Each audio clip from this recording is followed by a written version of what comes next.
তার নিজের জীবন গড়ার দায়িত্ব। সেই তার যে উপার্জনক্ষম একজন ব্যক্তি চলে যায় যখন, সেই পরিবারই বুঝে সেই পরিবারের কত ক্ষতি হয় এবং তারা কত পিছিয়ে যায় তাদের এগিয়ে যাওয়ার সেই পথটা থেকে।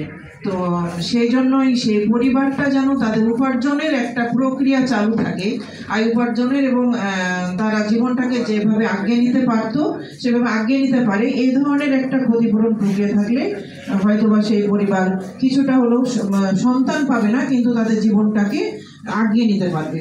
এখানে আমার একটু এই ক্ষতিপূরণের বিষয়ে একটু কথা, অনেকগুলো দাবির মধ্যে আরও কিছু সংক্ষিপ্ত সময় বলতে চাচ্ছি। সেটা হচ্ছে যে আমরা বলছি যে 6 নম্বর বিশেষ করে দুটো বিষয় আছে।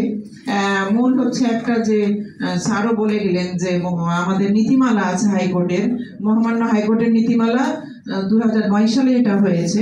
সেটা হচ্ছে প্রত্যেক সরকারি বেসরকারি শিক্ষা প্রতিষ্ঠান কর্মক্ষেত্রে অভিযোগ কমিটি থাকতে হবে, বাধ্যতামূলক এটা। কিন্তু সেই হিসাবে কলকারখানা আমরা বলি আমাদের গার্মেন্ট